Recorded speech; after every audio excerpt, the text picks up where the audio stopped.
Last Train to Nowhere. Episode 7. The train jerked forward, and Jason, Evelyn, and Grace watched as the faceless figures on the platform slowly disappeared from view, swallowed by the thickening fog. The doors had closed just as they had made their decision to board, leaving them all on the train, uncertain if they had escaped or if they had made a terrible mistake. The sense of relief Jason had felt when the doors closed was fleeting, replaced by a growing sense of dread. The train wasn't an escape, at least not the kind they had hoped for. Jason leaned against the cold metal wall of the train car, his mind racing. Grace sat down heavily in one of the empty seats, her breathing still shallow, her eyes darting toward the blurred faces of the passengers who sat motionless around them. Evelyn stood near the door, her hands still clutching her locket, her expression vacant. The train rumbled beneath their feet, but the sound felt distant, almost unreal. "I thought this was it," Grace whispered, her voice barely audible. "I thought we were safe once we got on." Jason's jaw tightened. "We're not safe," he said quietly, his eyes scanning the car. The faceless passengers unnerved him, and he could feel something in the air. Something wrong. His heart pounded as he remembered the faceless figures on the platform, their blank stares pulling at him like they were waiting for him to make the wrong choice. Was the train any different from the town? Was there really a way out? Evelyn moved closer to the window, staring at the fog rolling past outside. Her fingers brushed against the glass, but her thoughts were far away, lost in the memories of her son. Jason could see it. She wasn't here with them, not really. She was still back there, still trapped in the past. "We need to figure out what's really going on," Jason said, his voice firm. "This train isn't what we thought. I don't think we're any closer to leaving." Grace looked at him, fear flickering in her eyes. "Then what do we do?" Jason didn't have an answer. The train felt like a loop, like they were still trapped, just in a different cage. He could feel the weight of his guilt pressing down on him, and the faces of the people he'd hurt flashed through his mind. He couldn't outrun his past, and now, on this train, he knew it was only a matter of time before it caught up to him. Mia moved cautiously through the narrow passage at the back of the train, her heart pounding as the walls seemed to close in around her. She had left Liam behind in the main car, his agitation growing by the minute as he paced and muttered about how they needed to leave. But Mia couldn't shake the feeling that leaving was only part of the problem. The train wasn't taking them anywhere safe. It was taking them deeper into something much worse. As she walked further, the air grew colder, and she could feel a strange energy around her. The train car felt different here, darker, like it held secrets no one was meant to find. At the very end of the corridor, a small door caught her eye. It was different from the other doors, older, almost ancient in its design. Mia hesitated for a moment, her hand hovering over the handle, but something inside her pushed her to open it. The door creaked as it swung open, revealing a dimly lit room cluttered with old, worn objects. Mia stepped inside, her breath catching in her throat. It was like a storage room filled with personal items, photographs, letters, keepsakes, each one carefully placed as if it belonged to someone who had passed through here long ago. Mia knelt down, picking up a faded photograph of a woman holding a small child. The edges were frayed, the image blurred with time, but it felt heavy in her hands, as though it carried the weight of a life left behind. She set the photo aside and continued looking through the room, her fingers brushing over old books, trinkets, and what looked like records. These were things that belonged to the train's previous passengers, she realized, each item tied to a trauma or regret. Her heart sank as she pieced it together. The train wasn't just a means of escape, it was a test. The passengers who boarded weren't leaving their past behind. They were being forced to confront them, whether they were ready or not. This train was part of the same twisted purgatory they had been trapped in since they first boarded back at the station. Mia's pulse quickened as the gravity of what she had found hit her. They hadn't escaped at all. The train was just another part of the trap.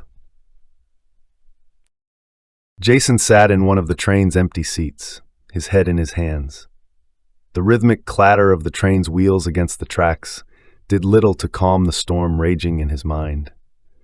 Every sound, every movement seemed to bring him closer to the memories he had been trying so hard to forget. The faces of the people he had hurt during the robbery, those innocent lives shattered because of his choices, flashed in front of him like ghosts that refused to let him go. He squeezed his eyes shut, trying to block out the images, but they only grew stronger.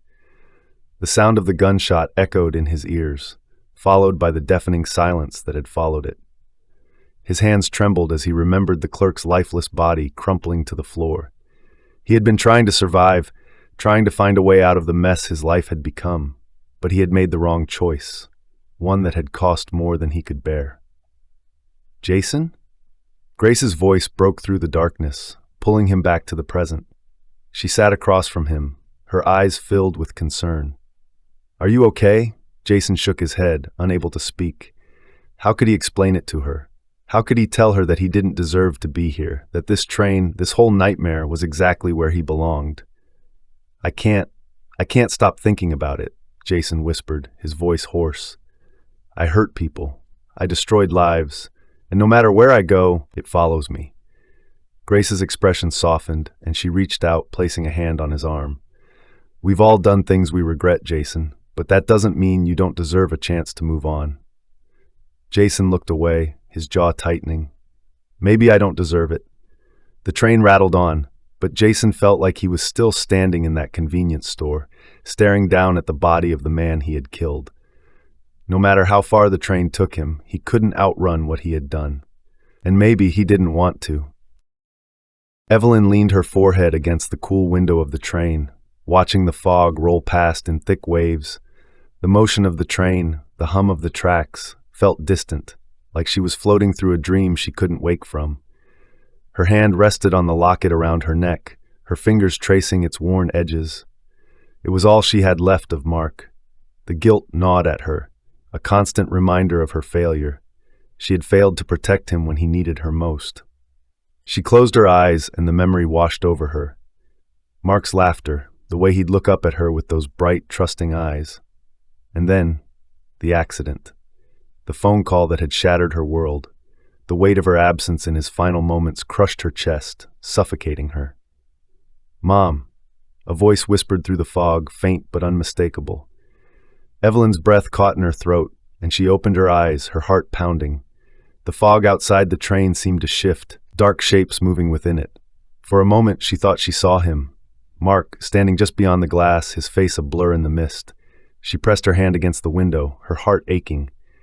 He was there, just out of reach. She could feel him. "Mom?" The voice came again, clearer this time, more urgent. Tears welled in Evelyn's eyes as she whispered, "Mark, I'm sorry. I'm so sorry." The train rattled on, but all Evelyn could see was the fog, thick and suffocating, like the grief that had weighed on her since the day she lost him. She had never been able to move on, never been able to forgive herself. And now, on this train, with the voices of the past calling to her, she wondered if she ever would. Liam paced the narrow aisle of the train car, his footsteps growing more frantic with each pass. He couldn't stand being here, being trapped in this nightmare. Every second that ticked by felt like another nail in his coffin. He had to get out. He had to escape. But where would the train take them? What if it never stopped? "This is insane," Liam muttered under his breath, running a hand through his hair. "We should have never gotten on this thing." He glanced toward the front of the car, where Mia had disappeared, but she hadn't come back yet. What was she doing? What was taking so long? He felt the walls closing in on him, the train's rumble vibrating through his bones. He needed answers. He needed to know how to get out of this. The failure of his business, the collapse of his personal life, it all came crashing down on him, and this train felt like the final trap. He had thought escaping the town was the answer, but it wasn't. Nothing had changed. He was still the same person, still running from the consequences of his failures. He stopped pacing and stared out the window, his reflection staring back at him. But it wasn't him. Not really. The face looking back at him was twisted, distorted, a grotesque version of himself. His eyes were sunken, his mouth stretched in a grimace of despair. He recoiled, blinking rapidly, but the image wouldn't fade. "What the hell?" Liam whispered, stepping back from the window. He couldn't escape. No matter how far he ran, no matter how fast the train moved, he couldn't outrun what was inside him. His failures were etched into his soul, and now they were staring him in the face.